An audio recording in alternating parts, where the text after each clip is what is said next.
Hello everyone, my name is Daniel and I am a casual sim racer. In this video, the Council of Sim Racers will have their collective reviews presented, and then a final cumulative score will be generated. One cannot choose to be on the council, rather one is chosen.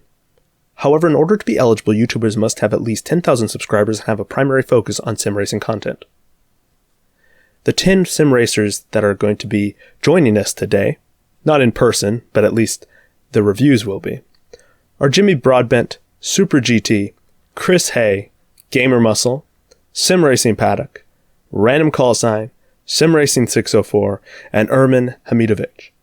And so, we are going to be diving into the reviews. I'll be going through each one, listing in one of 5 different categories. We have 2 thumbs down, 1 thumbs down, a thumb down and a thumb up, 1 thumbs up, 2 thumbs up. To fall into either the 2 thumbs up or 2 thumbs down category, it needs to be overwhelmingly positive or overwhelmingly negative in their review. Remember, not all reviewers are going to review in a similar manner. Therefore, it takes some liberties on my part to be able to fit every YouTuber into a category. Therefore, I came up with a system that would allow me to do this rather easily.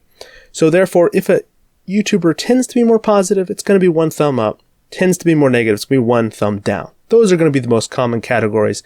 However, if it is really they got mentioning positives and negatives, then I'm happy to go with the 50%. The numbers 100, 75, 50, 25, and 0 allow me to then generate a score at the end based upon the overall averages of all 8 members of the council. So let's get started. First up was Irman Hamidovich. He scored in a very sarcastic review, which must be given props for its careful wit and humor. However, he was not so kind towards Project Cars 3, and ultimately there was very little, well, all of it was positive, but all of it was sarcastic as well. So 2 thumbs down for Ermin Hamidovic. Then we have Simracing 604. He complimented the driving physics and force feedback as not the worst he'd ever encountered, and actually some of the physics he felt were solid. However, the driving experience received, in terms of the AI, received a massive thumbs down, and generally he said it was not an improvement on Project Cars 2, and was a downgrade. Therefore, I rate Simracing 604's review as giving a thumbs down. We move on to Random Callsign. Random Callsign did have his moments racing on the Nordschleife. However, ultimately, he just could not enjoy his experience with Project Cars 3, ultimately refunding the game. His review was a thumbs down. Simracing Paddock, though trying in his utmost to find positives during his review, ultimately failed. He says he's going to continue to look for ways to find enjoyment in the game, tweaking settings, things like that. So, check out his channel. He'll have hopefully his future video coming out. But the overall theme of his review was negative, and he was very regretful about that.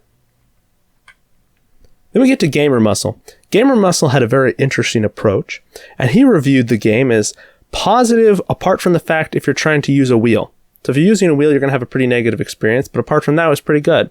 So therefore, due to the fact that I'm not going to try to just peg people into categories, I'm going to say he had some negative, some positive, so he's ultimately going to end up right in the middle at 50% in my system. We get to Chris Haye. Chris Haye, in his now deleted review video, but you can still find where he had shared it on Reddit if you look for it, gave it a relatively positive review with very few negative mentions, other than perhaps the fact that it had gone a little more arcadey, but he overall viewed the entire game as solid. Therefore, I give his review and interpret it as giving a thumbs up. We move on to Super GT. Super GT had definitely negatives to things to say about the naming sequence of Project Cars 3 and the fact that it was definitely no longer a hardcore sim racing title. Otherwise, though, Super GT thought the title was going to bring him at least several weeks of enjoyment, and thought that for certain people it would be quite an enjoyable title to grab. Therefore, I've interpreted his review as a thumbs down and a thumbs up. And finally, we get to the big man himself, Jimmy Broadbent. Jimmy Broadbent gave Project Cars 3 a resounding 2 thumbs down. Universally, he panned the game in all aspects, and you could just see his frustration and disappointment. So what do we ultimately get? We've had our 8 council members weigh in with their reviews. Well, here's the results. A 31.25%. That's going to put it solidly in the thumbs down category. Therefore, Project Cars 3 receives a thumbs down from the Council of Sim Racers.